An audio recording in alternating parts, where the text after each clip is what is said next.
Pourquoi les femmes très accomplies en Chine, celles qui conduisent des voitures de luxe, possèdent des diplômes avancés et gagnent des revenus impressionnants, ont-elles souvent du mal à trouver un partenaire de vie? Des attentes de dot qui augmentent aux pressions sociales liées à l'étiquette de femme restante. Ce phénomène va bien au-delà des relations personnelles. Leur succès pourrait-il être un obstacle dans leur quête de mariage? Restez avec nous alors que nous plongeons dans les réalités complexes auxquelles sont confrontées les femmes chinoises dans leur quête d'amour, naviguant entre les pressions sociales, les traditions culturelles et des attentes qui semblent presque impossibles à satisfaire. Une femme de 34 ans en Chine dit qu'elle fait face à un dilemme que beaucoup de femmes éduquées et urbaines rencontrent aujourd'hui. Elle possède un master d'une université privée à Séoul et une licence de l'Université de sciences et technologies de Chine. Elle possède 2 propriétés à Shanghai, conduit une BMW et une voiture électrique, et gagne environ 10 000 € par an, contre 20 000 à son apogée. Mais elle est toujours célibataire. Son histoire met en lumière un problème plus large auquel sont confrontées les femmes urbaines et éduquées en Chine. Souvent étiquetées comme femmes restantes, si elles restent célibataires après l'âge de 27 ans. Malgré leur succès, les normes sociales privilégient la jeunesse et la conformité plutôt que l'indépendance et la stabilité financière. Pourquoi ces doubles standards persistent-ils et que révèlent-ils sur les rôles de genre aujourd'hui? Elle déplore que les hommes qui lui sont présentés soient généralement plus âgés, divorcés, financièrement en difficulté ou issus de zones rurales. Elle se demande, si j'étais un homme, ne serais-je pas considéré comme une bonne partie? C'est une question qui résonne avec de nombreuses femmes qui jonglent entre les attentes culturelles et leurs objectifs personnels. Ajoutant à la pression le désir de sa famille pour des petits-enfants, en particulier l'insistance de sa mère. À 34 ans, elle a même pensé à l'insémination artificielle, bien que l'idée l'effraie. Les femmes devraient-elles être forcées de faire ces choix en raison des pressions sociales, ou existe-t-il une autre voie à suivre? Mais que se passe-t-il lorsque les traditions culturelles, les pressions économiques et les rêves modernes se heurtent, créant un champ de bataille où l'amour, le mariage et l'indépendance s'entrechoquent, laissant hommes et femmes lutter pour répondre à des attentes impossibles? En Chine moderne, le mariage est devenu étroitement lié à des considérations financières. Pour de nombreuses femmes, la stabilité économique est perçue comme essentielle pour une union réussie, ce qui entraîne une augmentation des attentes en matière de dot. Ces demandes croissantes ont suscité des débats enflammés, surtout lorsque les montants demandés atteignent des niveaux vertigineux. Mais lier la valeur financière au mariage est-il le reflet de préoccupations pratiques ou un signe de changements sociétaux plus profonds? Lors d'une interview virale, une femme a exposé ses critères pour un conjoint. Il doit mesurer plus d'1,90 m, posséder une maison et une voiture, et gagner au moins 68 000 € par an. Lorsqu'on lui a demandé quelles étaient ses propres qualifications, elle a admis avec une franchise surprenante qu'elle détient un diplôme de licence, travaille comme réceptionniste gagnant 240 € par mois et vit avec ses parents. Ces exigences audacieuses ont suscité un mélange de critiques et d'humour en ligne. Un commentateur plaisantant « Peut-être qu'elle devrait épouser un extraterrestre ». Ce scénario souligne les défis auxquels est confrontée la population croissante de femmes célibataires en Chine, désormais estimée à 116 millions. Au sein de ce groupe, les femmes célibataires de haute qualité se distinguent. Elles sont généralement bien éduquées, financièrement indépendantes et professionnellement accomplies. Pourtant, au lieu de louanges, leur réalisation suscite souvent des pressions sociales. Pourquoi cette surveillance? Les valeurs traditionnelles continuent de souligner que les femmes devraient se marier à un certain âge, alimentant ainsi la pression de la famille et des proches pour se poser. Ces femmes, cependant, ne sont pas prêtes à abaisser leurs critères, choisissant de rester célibataires plutôt que d'accepter des partenaires inadaptés. Mais trouver un partenaire qui répond à leurs attentes élevées incluant souvent un revenu substantiel, la propriété et un statut social, est devenu de plus en plus difficile. Cela crée un paradoxe frappant. D'une part, les femmes chinoises modernes sont encouragées à exceller dans l'éducation et les carrières. D'autre part, elles sont critiquées pour être trop sélectives ou intimidantes pour des partenaires potentiels. L'attente pour les femmes de réussir, mais pas trop, les place dans une position difficile. La culture de la dot ajoute une autre couche à cette complexité. À mesure que les dépenses de mariage augmentent, de nombreux hommes trouvent difficile de répondre à ces exigences, ce qui entraîne des projets de mariage reportés ou abandonnés. Cela soulève une question importante. Quelle est la durabilité d'un système qui entremêle amour et pression financière? Alors que les défis économiques redéfinissent les priorités, que se passe-t-il lorsque les fardeaux financiers se heurtent aux attentes culturelles profondément ancrées concernant le mariage et la vie familiale? Avant de continuer, j'ai une petite faveur à demander. Si vous appréciez cette discussion, veuillez prendre un moment pour appuyer sur la cloche de notification et cliquer sur le bouton d'abonnement. Votre soutien signifie tout pour nous. Cela aide notre chaîne à grandir, et nous promettons de continuer à vous apporter un contenu encore meilleur. D'accord? Les défis économiques de la Chine ces dernières années ont profondément façonné la façon dont les jeunes perçoivent la vie, le mariage et la famille. En 2023, le pays était confronté à un ralentissement économique majeur, alimenté par un secteur immobilier en difficulté, une dette locale croissante et un chômage des jeunes en forte hausse. De nombreux experts prédisent que 2024 apportera une croissance économique encore plus lente, une consommation stagnante et des difficultés continues, laissant peu de place à l'optimisme. Mais comment cette réalité économique redéfinit-elle les normes sociales autour du mariage et de la vie familiale?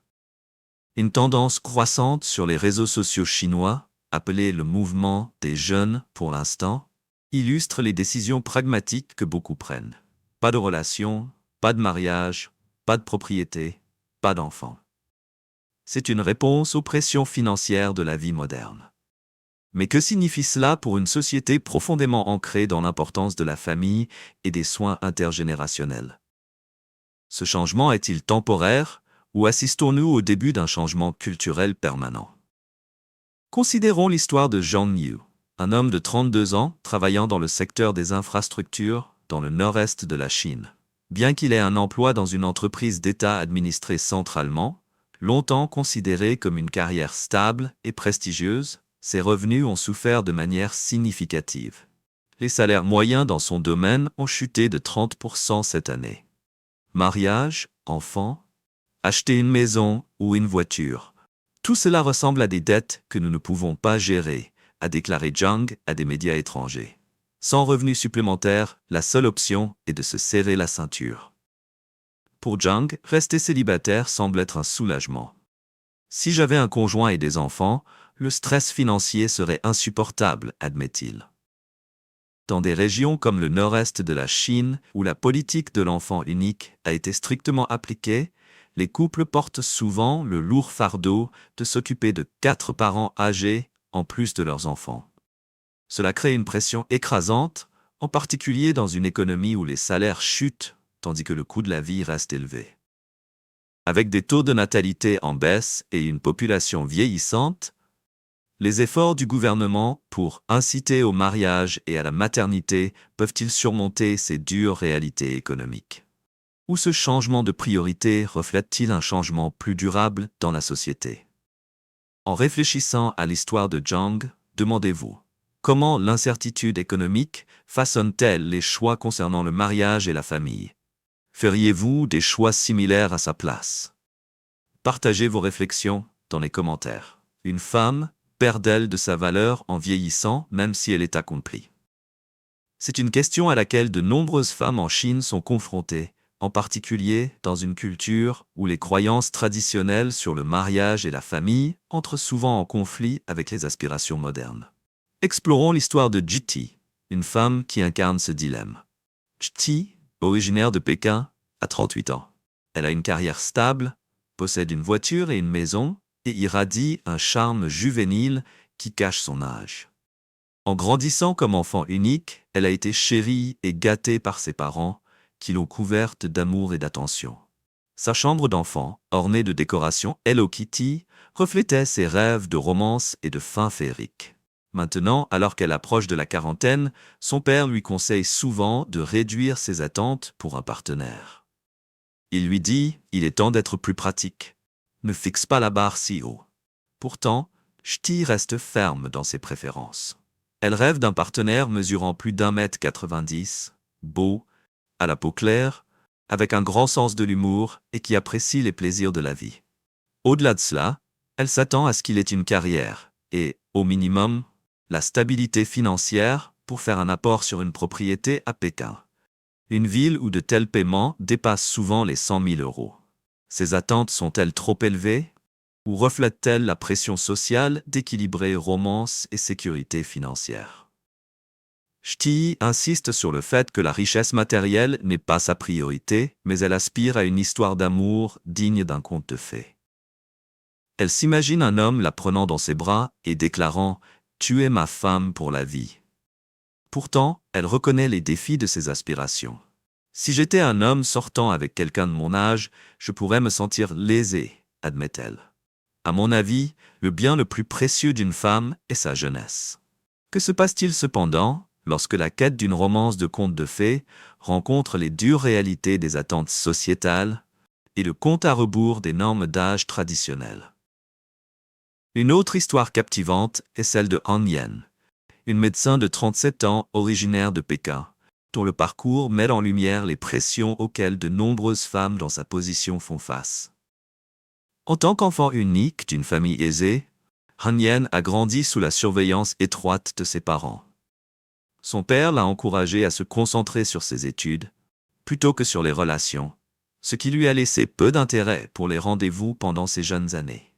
Au moment où elle a obtenu son diplôme de médecine en tête de sa classe, elle avait construit une carrière réussie dans un hôpital prestigieux à Pékin. Jeune, intelligente et attractive, elle a établi des normes élevées pour un partenaire, ce qui a conduit à une série de rendez-vous arrangés infructueux au fil des ans. Maintenant, à 37 ans, le poids des attentes sociales et parentales de se marier est devenu écrasant. Par l'intermédiaire d'une agence matrimoniale, elle a été présentée à Lan, un diplômé divorcé qui a 4 ans de moins qu'elle. Leur première rencontre sur un court de tennis semblait prometteuse, car ils ont noué des liens autour de leur amour mutuel pour le sport. La carrure athlétique de Lan et sa présence intellectuelle ont laissé une forte impression sur elle. Après leur match, ils sont allés dans un restaurant de hot pot où la conversation est devenue sérieuse.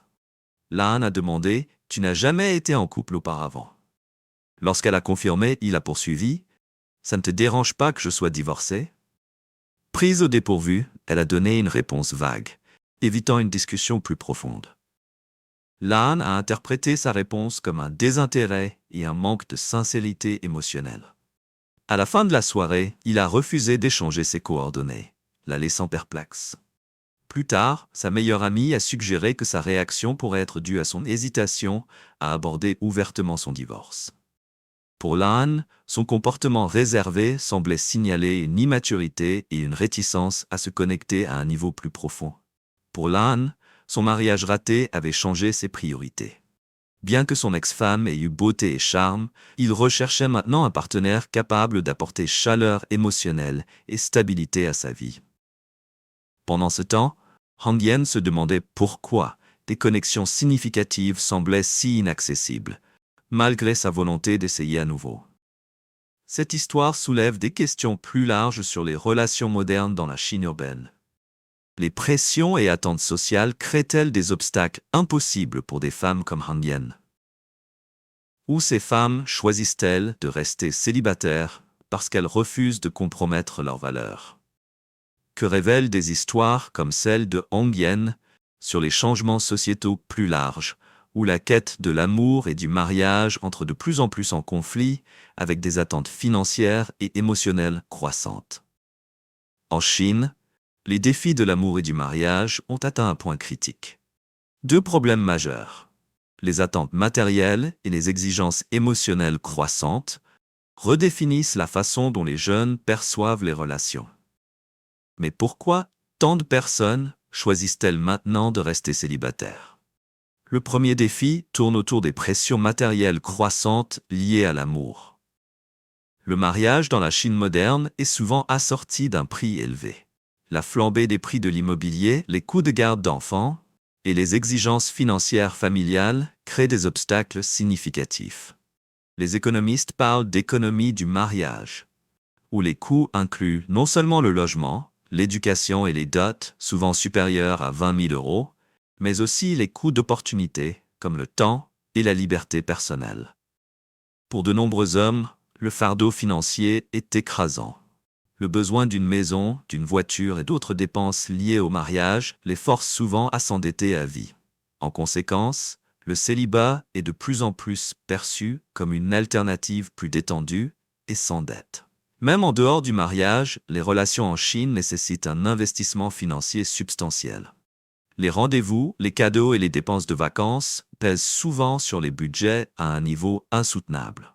Le deuxième problème réside dans la demande croissante de valeurs émotionnelles dans les relations. Aujourd'hui, des qualités telles que la compagnie, le soin et la prévenance sont essentielles, mais elles nécessitent du temps, une chose que de nombreux jeunes professionnels ont du mal à offrir.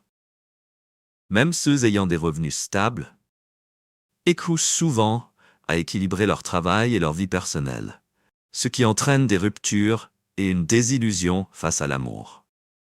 Dans un paysage de rencontres aussi exigeant, le célibat devient-il la seule option viable pour ceux qui ne peuvent pas répondre à la fois aux attentes matérielles et émotionnelles? Les statistiques soulignent l'ampleur de cette tendance. La Chine compte désormais environ 239 millions de jeunes non mariés. Pendant ce temps, l'âge moyen du premier mariage a grimpé à près de 29 ans. Les experts pointent des facteurs tels que les opportunités sociales limitées et les personnalités introverties. Mais de nombreux jeunes affirment que la pauvreté et l'insécurité financière sont les véritables obstacles. Comment quelqu'un peut-il prioriser le mariage lorsque la survie quotidienne semble être un combat? Ces défis reflètent des tendances mondiales plus larges et soulèvent des questions importantes. La société devrait-elle s'attaquer aux pressions financières et émotionnelles pesant sur les jeunes, ou assistons-nous à un changement permanent dans la façon dont les relations sont abordées? Quelles solutions pourraient alléger les fardeaux de l'amour et du mariage? Partagez vos réflexions dans les commentaires et explorons ensemble cette conversation évolutive. Une étude de Aya Research révèle une statistique frappante. Plus d'un tiers des individus non mariés en Chine, soit 36%, rapportent une peur profondément ancrée du mariage. Mais qu'est-ce qui motive cette hésitation? Un facteur clé est le fardeau financier associé à l'union. En 2023, le coût moyen d'un mariage en Chine a atteint environ 45 000 euros, plus de 8 fois le revenu annuel disponible moyen du pays d'environ 5 300 euros. Ce contraste saisissant met en lumière les défis économiques significatifs auxquels sont confrontés les couples et leurs familles lors de la planification d'un mariage. Cependant, la pression financière n'est qu'une partie de l'histoire. Les changements culturels et l'évolution des priorités personnelles jouent également un rôle crucial. De nombreuses femmes urbaines, en particulier les professionnelles, retardent le mariage en raison des normes élevées qu'elles fixent pour les partenaires potentiels. Pendant ce temps, les femmes rurales, qui déménagent de plus en plus dans les villes pour le travail et l'éducation, reconsidèrent les attentes traditionnelles. Après avoir expérimenté la vie urbaine, beaucoup préfèrent l'indépendance et les opportunités de la vie citadine à l'idée de se stabiliser avec des partenaires issus de milieux ruraux similaires. Dans quelle mesure cette tendance est-elle alimentée par la quête de l'amélioration personnelle et dans quelle mesure par un rejet des normes sociétales dépassées? Et que signifie cela pour l'avenir du mariage en Chine? Pour un pays profondément ancré dans des traditions qui mettent l'accent sur la famille et le mariage, ces changements soulèvent des questions importantes sur l'évolution des rôles des femmes et des pressions sociales auxquelles elles font face. Pour les femmes, la maternité est étroitement liée à l'âge. D'un point de vue médical, une grossesse après l'âge de 35 ans classe une femme dans la catégorie des grossesses à risque avancé. Cette classification s'accompagne de risques accrus. Les chances de malformations congénitales chez les nouveau-nés peuvent être 5 fois plus élevées, et la probabilité de complications de santé maternelle augmente considérablement. Pendant ce temps, les hommes peuvent généralement maintenir une paternité normale jusqu'à leurs 70 ans, ajoutant à la complexité le paysage légal ou son absence. En Chine, les femmes célibataires font face à des obstacles significatifs à la maternité. Sans protection légale, elles se voient souvent refuser l'accès aux soins de santé reproductive essentiels. Ce manque de soutien laisse de nombreuses femmes se sentir piégées entre des attentes traditionnelles et un système qui ne répond pas pleinement à leurs besoins. Ces obstacles systémiques perpétuent-ils les inégalités de genre dans un monde qui prétend de plus en plus donner la priorité à l'égalité? Les pressions sociétales et économiques expliquent-elles la préférence croissante pour le célibat plutôt que le mariage? Ou ces individus s'opposent-ils aux normes dépassées pour poursuivre une vie plus épanouissante? Les tendances du mariage en Chine subissent des changements dramatiques. Au cours de la première moitié de 2024, seulement 3 430 000 couples ont enregistré leur mariage. Cela marque le nombre le plus bas depuis 2013 et une baisse de près de 500 000 par rapport à la même période l'année dernière. Pour certaines femmes, ce changement est une question d'indépendance. Une femme de 36 ans de Shanghai a suscité le débat avec sa déclaration audacieuse, préférant le célibat de haute qualité à un mariage de basse qualité.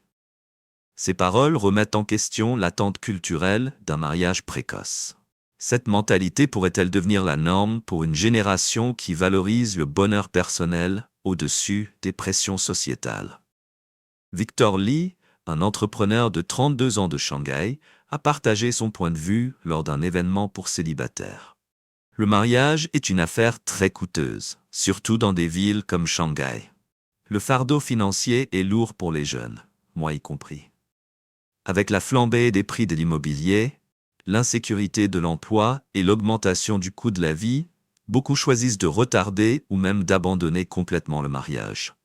Ces défis ont contribué à un nombre croissant de célibataires âgés de 35 ans et plus. L'organisatrice d'événements Julia M. a remarqué cette tendance, expliquant que de nombreux participants expriment des réserves quant au mariage. L'entrepreneur Jack Dong l'a dit simplement, « Ce n'est pas que nous ne voulons pas nous marier, mais l'environnement urbain et les réalités économiques rendent cela incroyablement difficile. » La tendance croissante du mariage tardif en Chine redéfinit profondément la démographie, les normes sociétales et les choix de vie individuels du pays. L'un des effets les plus notables des mariages tardifs est son influence sur le comportement économique. Avec de nombreuses femmes choisissant de se concentrer sur leur carrière pendant leurs années de célibat, il y a eu une augmentation significative de la participation des femmes sur le marché du travail. Cette présence croissante des femmes sur le marché du travail pourrait-elle redéfinir les rôles de genre traditionnels en Chine? Ce changement a également des implications importantes pour la productivité économique globale du pays et la démographie de sa main-d'œuvre. En réponse à ces changements sociétaux, le gouvernement chinois a introduit diverses mesures pour encourager des mariages plus précoces et des taux de natalité plus élevés. Ces politiques incluent la simplification des processus d'enregistrement des mariages et l'offre d'incitations financières pour avoir des enfants. Par exemple, certains gouvernements locaux ont accordé des subventions d'une valeur de plusieurs centaines d'euros par enfant, ainsi qu'un congé parental prolongé. Cependant, ces efforts ont suscité des débats sur leur efficacité. Les incitations gouvernementales peuvent-elles seules modifier des tendances sociétales profondément enracinées? Ou ces mesures arrivent-elles trop tard pour faire une réelle différence?